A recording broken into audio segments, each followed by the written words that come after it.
1, go. And welcome to RTF Sports Talk Sunday NFL edition. Your host here, Matthew Lau, joined by the one, the only, Michael Buckheister III. How you doing today, Mike? I'm doing great, man. I'm watching some Sunday morning cartoons with the small man here, and we're ready to pick some games today. Yes, absolutely. A little Sunday. I'm actually doing the same. I'm watching the Sunday morning cartoons. Got to get your NFL rolling right, and the only way to do that is with some nice NFL or a nice Sunday morning cartoons. For those who didn't know, Michael Buckheister III once arm wrestled 2 grizzly bears at once and won. So, a little fun fact for the day. You ready to get into the show today, Mike? Man, let's do it. Let's do it. All right, let's recap our Saturday here. We're just going to be real brief with the Saturday recap that we have going on.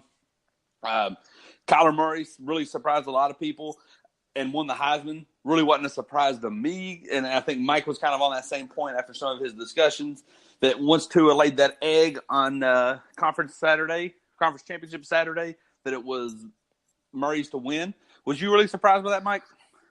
Yes and no. Like I was mainly surprised because of I believe it was some points that he brought up, like about how Tua really hadn't played the fourth quarter all year, and if he were to play the full games, like his stats would be blowing Kyler Murray's out of the water. But I don't think the voters took that into account, and I think the correct person won it at the end of the day. Well, I'll be honest with you. That's why I was kind of hoping Billy would be able to join us today, but I guess he's off delivering babies, Mike, apparently. That's the word on the street, right? I believe All so. Right. Whatever. I hope he joins us. Hope everything goes well. Hope he joins us here next week again. So, but on that, Mike, I do think they took that into consideration. I do think they thought about that, but I think the more pressing thing was what they saw after all that.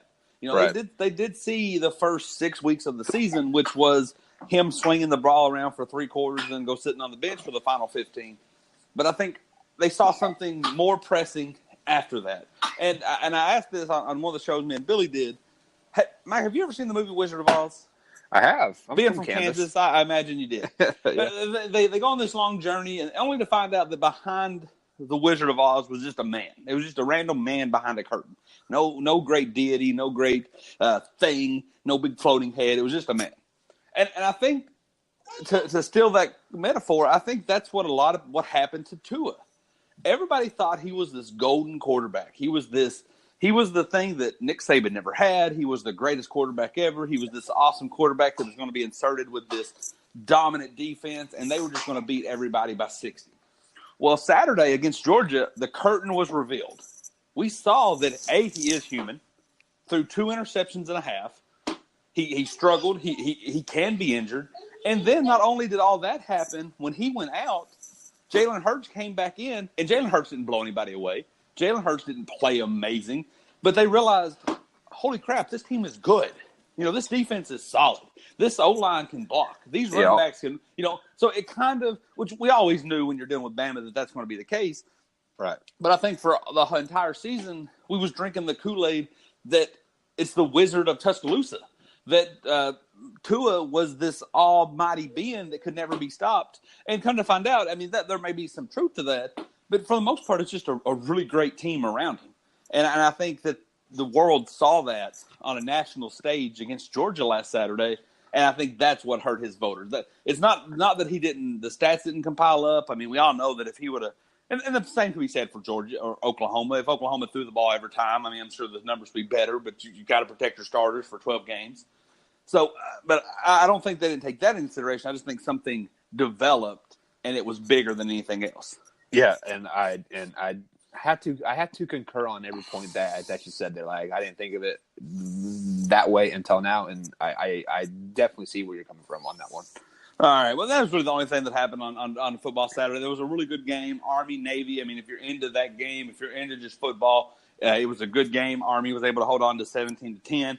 If you're just your casual viewer, if you have no preference or you don't even like football, this game probably wasn't for you either. I think combined, they threw the ball 20 times. You know, that's something that we see in a quarter from guys like Tua and Murray. Right. So the fact that in an entire game, they both run offenses that are not fun to watch until they hit big, which seldom is few and far between. And then you got two. So we're going to move on to the NFL selection part. Sounds like Mike's doing a little dad duty on the other side. So we'll just keep this brief, volley back and forth. We're going to pick a couple of big games here, then we're going to go into some quick pick'ems, and we'll just get our NFL voices heard today. Big game here for both teams, really, because we got the Chiefs hosting the Ravens. The Ravens made that quarterback change. They're trying to get in there, trying to get this win. Chiefs, everybody's consensus number one, but don't look. They're one loss to the Chargers away from flipping and finding themselves in the wild card. Don't know if that'll happen, but every game is important here when you got the Chargers on your tail end. So we got Ravens at the Chiefs. Who you got, Mike? Well, first off, I want to say I got the Chiefs simply because we are playing at Arrowhead. It is an early kickoff game. It is a 1 p.m. kickoff game, and the Chiefs are just great at Arrowhead. But with all that being said, do not be surprised if it's a close game, because we have Sammy Watkins, like, he is out 4 to 6 weeks. But then they also signed signed Kelvin Benjamin this week. I don't know if I don't anticipate him playing, or if he plays, not that much. And then you have the exit of Kareem Hunt, obviously, which that is big news for the last week and a half or so. But at the same time, the Chiefs also, they reached out and they signed a old Chiefs tailback of Dedrick West. So I don't anticipate them having too many hiccups, but do not be surprised if it's a closer game than what people expect it to be. Well, if I was going to find a defense that was going to give you guys problems in these new changes with this new, no running back injury, trying to find your new running back, losing or trying to find receivers. I mean, you still got Tyreek Hill, you still got Travis Kelce, not a big concern. But if there was going to be a defense that could give you some early season tests or some early adjustment tests, the season's halfway through, but you guys are making some changes, it would be the Ravens. The part that I don't have faith in is I don't have faith in Lamar Jackson. I mean, he's good. I think he's going to have a solid career, but I think they're compiling film on him, and it's really a circular test that these quarterbacks have to take. They come in, there's no film on them, so they do pretty solid. Then there's film on them. Now they're doing bad. Now they have to adjust their game to what's not on film, and I think this is when you start to see Lamar Jackson struggle. The Chiefs are starting to get healthier on defense, and I think this is one of those games that there's enough film on Lamar Jackson that they're really just going to make him struggle at a hostile crowd, at Arrowhead. I just think the Ravens aren't going to have enough offense to keep up with what's going on in the Chiefs. Well, and just to add to your point there, Eric Berry, he will not play today. He is not 100%. So the Chiefs, so that Chiefs defense is still missing their emotional leader, their tough-nosed guy. So that is the only chance that the Ravens has, is hopefully they jump out early to a 14-0 lead, 21-7 tie lead, just to build up the confidence of Lamar Jackson.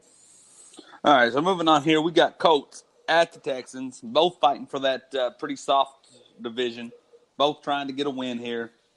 Who you got? The more I watch this Colts team, the more I'm falling in love with like Andrew Luck and like what he's doing. But then last week they laid that goose egg against the Jags. I believe the final score was 6-0 to what we're seeing now, a pretty horrible Jacksonville team. So I've been going back and forth on this game quite a bit, and like I'm just wondering what Colt team is going to show up. Like, are we going to see the Colts team that Andrew Luck scored three straight touchdowns in like 8 games, or the one that put the goose egg up against the Colts? I think it's going to be a team right there in the middle. Like, I think Andrew Luck will throw for a score, maybe 2 picks, but like right now the Texans are just too good, I think, and especially at home, I'm going with the Texans. Yeah, I'm going to go Texans here. I'm a little torn. I think the Colts had a lot of momentum. It stopped with Jacksonville. I think they picked this up a little bit more, but I just think the Texans and some of those weapons on offense find a way to get it done against a less than inspiring Colts offense. So moving Yeah. on here. Moving on to some of the bigger games that we got rolling this evening. We got Cowboys, Eagles, equally as big.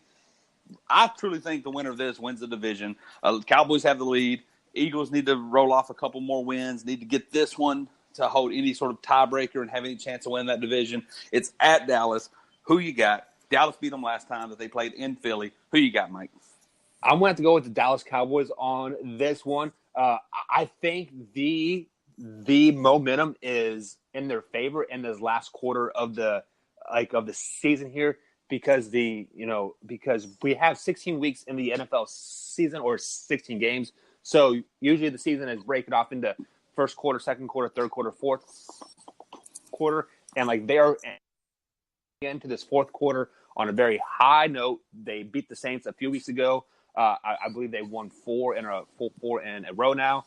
They are leaders of that division, and they're playing at Jerry's World at the 4:25 time slot, I do believe. So I believe it's America's game of the week for the America's team. So give me the Cowboys by 7. Look, I ain't putting no stock in that. Fox always has. Anytime the NFC East is doing anything, it's always Fox game of the week. Get out of here. I don't think Dallas is America's team anymore. Basically, Dallas is America's old team that just seemed to be carried over. But I can't go with that. I do think you got a lot of points there, Mike. I do think Dallas can pull this one off. But I just got to go with my early picks. I think the Eagles, I look at history, and the Eagles don't have a lot of impressive history, but the Eagles did this last year. They were able to the first year was kind of like a progress. The first season with Carson Wentz and Doug Peterson, they started off strong, finished weak. Last season, they had pretty much a dominant run, start to finish, including a Super Bowl win. This year, I think that other side of the coin. I think they started really slow, but then they're going to finish strong. And then Dallas just always seems to find their way to 8-8. Aside from that 1-14-2 year, for some reason, they always just find themselves 8-8, and I don't think this is going to be any different. Give me Philadelphia. Might be more hope over anything. And just to add to your point here, if the Eagles they happen to pull this game off, they have a 56% chance of making to the playoffs, and if they don't, they're at a 5% chance. So this is a must-win. Well, yeah, because the way that whole division has just been acting, I don't think you're getting in on a wild card. No. And I think that. So, yeah, you absolutely have to win this and win this division. It's your only hope. And if you lose to the team that's winning the division and you don't play them again, that's going to kill your shot. Right. All right, moving on here. We have the night game. Rams at the Bears. Who you got? Man, if it was at L.A., I would say give me the Rams all day long. But it is something about a warm weather team traveling to a cold playing, and it just I just don't like their chances. Mitchell Trubisky is back. He is healthy after sitting out the last 2 weeks. And that Bears team, they are just looking like a nasty, grungy, hard-nosed team. And then on a Sunday night game, it's going to be cold. It's going to be like 27, 28 degrees, I bet. It's pretty chilly. Warm weather team going to a cold weather environment. Give me the Bears by 10. Yeah, I want to say the same points. I'm not gutsy enough to put a number on it like you did there, Mike. But what I will say is, a lot of times people put the fact that these are humans. They put that in the back of their mind. You're absolutely right, Mike. You're used to living in beautiful, sunny California. It's 75 all year around, and now you have to come to Soldier Field in the middle of December on a night game. That place is going to be packed. That place is going to be rocking. They're going to hit you.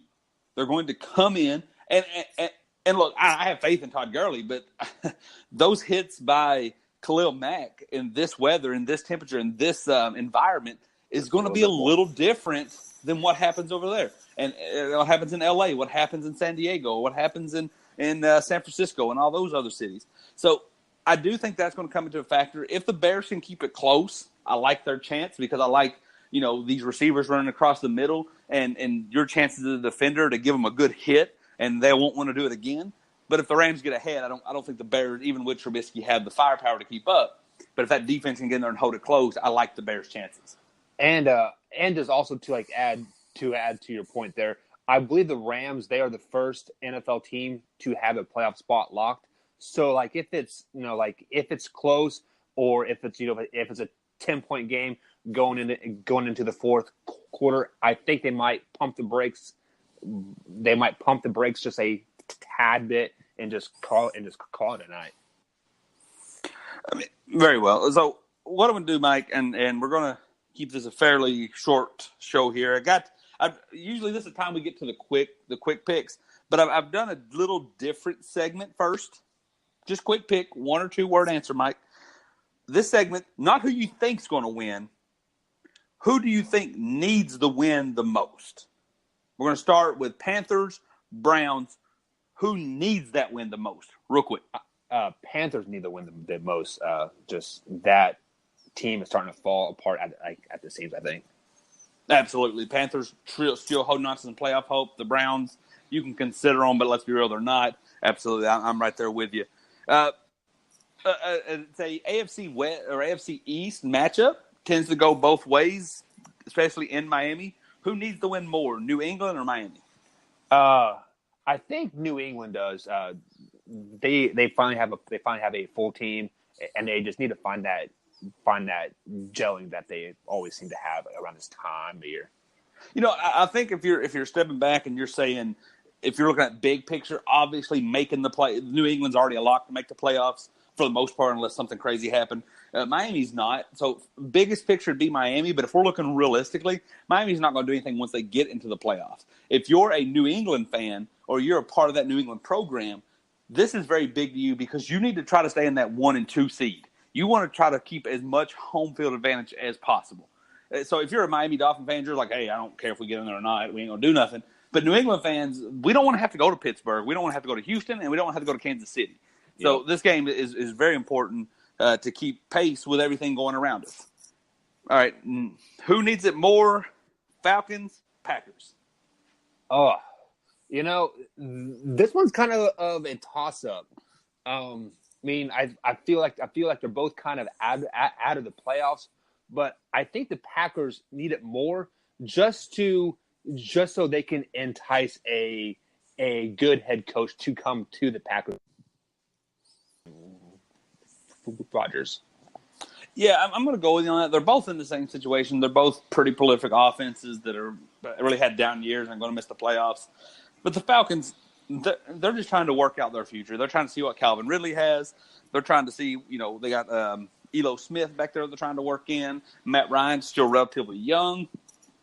Packers, yeah, like you said, Mike, they have to not only prove that they're still a good team, that they still have some promising pieces, they have to prove a coach. And like we talked a couple weeks ago, unless there's somebody that Aaron Rodgers is just going to embrace with a hug and that makes him feel confident, I don't know if that's there. And I don't know if there's a coach that feels that way. And if you think back, Mike, me and Billy talked about it, and Josh McDaniels has to deal with Tom Brady, but Josh McDaniels has that trust with Tom Brady where he can be critical of Tom Brady, and Tom Brady will play better.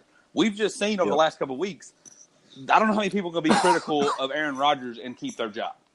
So that is a job that you're going to either have to do like the LeBron James thing, where Aaron Rodgers is the true leader. You just get somebody who's a beta, who's not really an alpha. They just come in there and they listen to Aaron Rodgers, or you're going to have to find somebody that Aaron Rodgers really likes.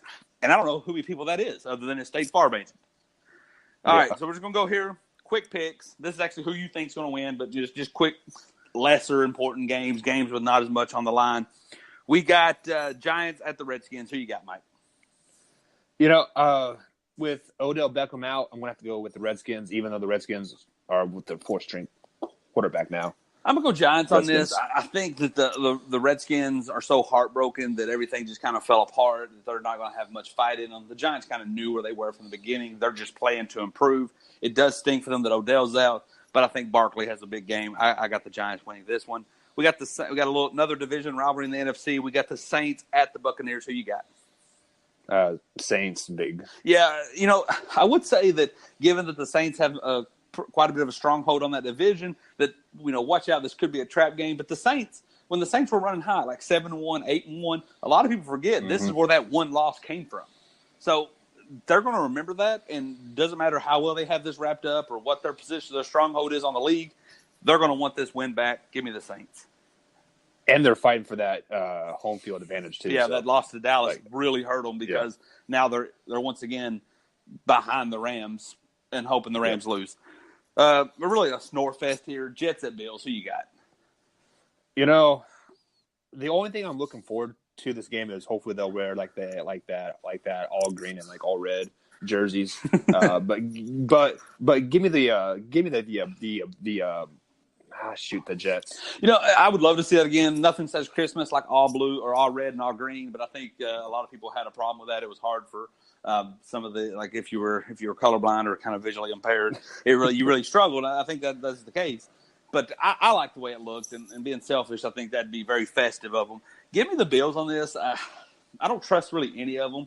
I said this last time, and the Bills had one of their best games. I don't know how, but they did. This probably could be the Jets' time to do that, but I'm still going to take the Bills. This honestly is a game where like I put 2 pieces of paper on the floor and I have my son crawl to like a team, and that's who I pick. Fair enough. I mean, it's Bengals pretty much done. Stick a fork in them. At the Chargers, trying to compete, trying to keep up with Kansas City. Who you got? I think the Chargers are going to come out and they're going to find their groove again after stumbling the last few weeks. And Cincinnati with their quarterback out, their backup quarterback name is slipping my mind, but I just don't think he can maintain a level of excellence to hang with the Chargers. Let me tell you my secret MVP or my dark horse MVP has to be Phillip Rivers. I mean, you just thought they were done. You just thought this class of 2004 was done. Eli's replaced. Ben's talking about retirement. Ben's struggling down the last stretch.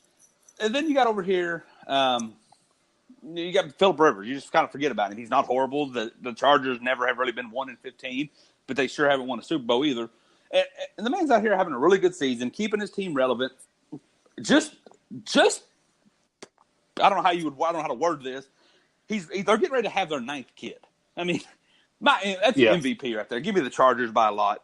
Moving on here, Broncos. He needs to have a MVP season to support all his kids. Absolutely, and he says he's not done. He says he's not done, so he needs one more big contract. This man might outplay anything Tom Brady does age-wise because he's got to keep food on that table. And right. So we got Broncos at 49ers. Who you got?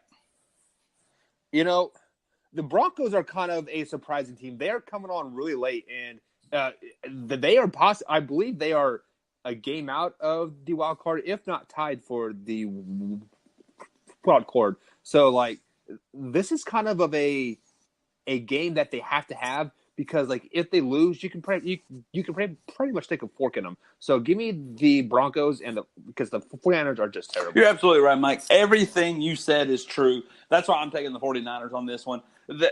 I'm going to paint you a picture here. Have you ever seen like those little videos on TV or something where a kid's like running, he's looking back, he thinks he's making an escape, and then boom, he just runs right into a pole?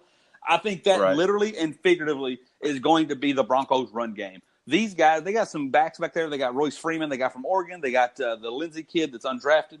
I think he's going to run everywhere. But this is one of those teams that I could just, like, you just turn on TV and you're like, he's got 6 carries for 8 yards. How? Right. And I just, due to everything you said, the importance around this game, give me the 49ers and a big upset. Last pick here, a medium-sized upset. Last pick here, Steelers at the Raiders. Who you got? You know what? I'm going to have to go with the Raiders because I'm losing faith in the Steelers quickly. With James Conner out this week, I do believe with a concussion. Or is it a concussion that he's out with? I'm not for sure. I thought it was ankle, but I haven't really been paying attention. Yeah, but like with like James Conner out and just Ben Roethlisberger kind of not being himself as of late. I think the Raiders, they want to play spoiler. They want to build on for this next year. And what better way than knocking off a Steelers team and knock them out of that, a potential 3 or 4 seed. Or sorry, knock them down to a potential 3 or 4 seed. I would love to see that. Right now, they are at that 4 seed, but I just don't see man in that division catching up with them. I guess technically the Ravens could, but man, they got a tough stretch down this, a tough way to go down the stretch. Give me the Steelers just because I think the Raiders are such a mess that even if the Steelers come out here and can't run the ball and there's just some dysfunction in that passing game, they're still going to find a way to win against a really bad Oakland Raiders team. So that's all the pick'ems that we have for today. I'm going to do one last little quick segment. I was going to break this out when Billy was on, but he's a little busy, a little tied up today.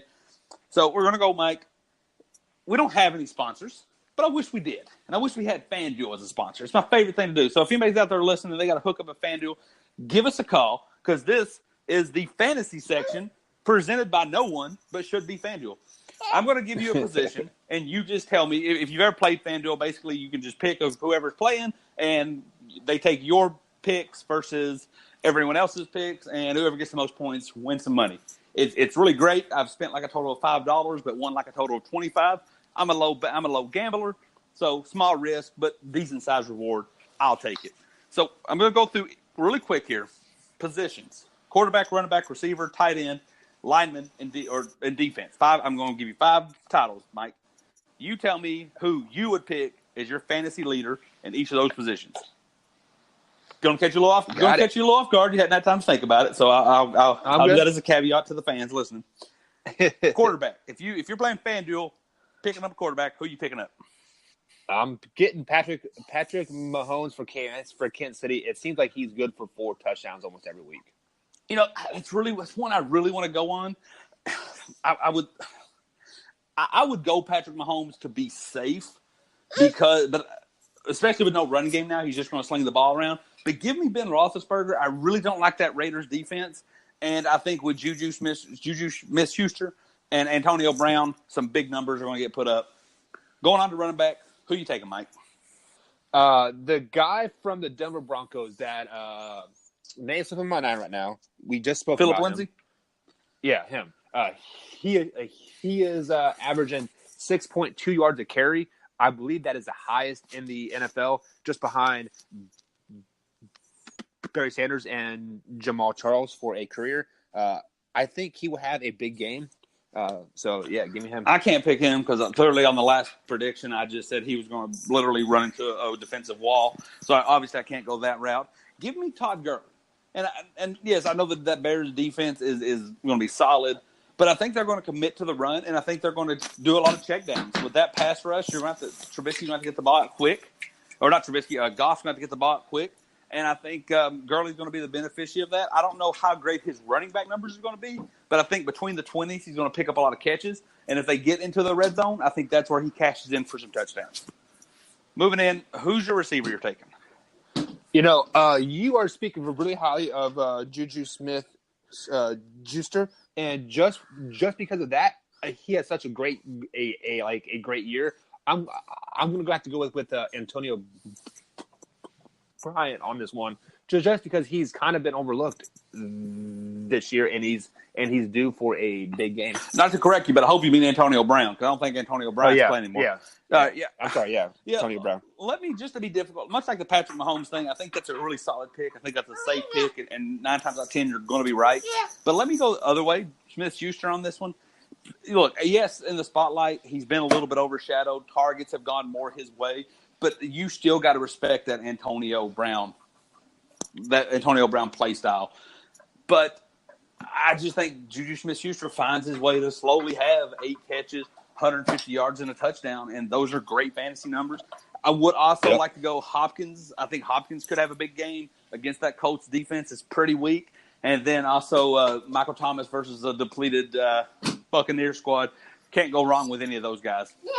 Yeah, those are all great picks, all solid picks. Tight end, who you got? I'm going to have to go with Gronk on this one. Miami is historically bad against guarding him, and I believe this is his second full game back. I think he is poised to have a 2 to 3 touchdown game and 100 yards. Let me talk to the FanDuel or Sport or maybe DraftKings or whatever, but the people out there who play these, you're only allowed so much money. So typically, you probably couldn't afford everybody that we mentioned. So I'm going to give you somebody that you can afford because you're not going to be able to afford Gronk. I think Gronk has a big game, but somebody that you can afford is going to be Ben Watson.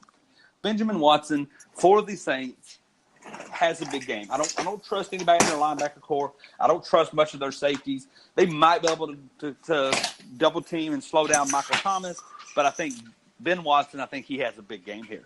And just to add to your point here, the Colts use their tight end a lot.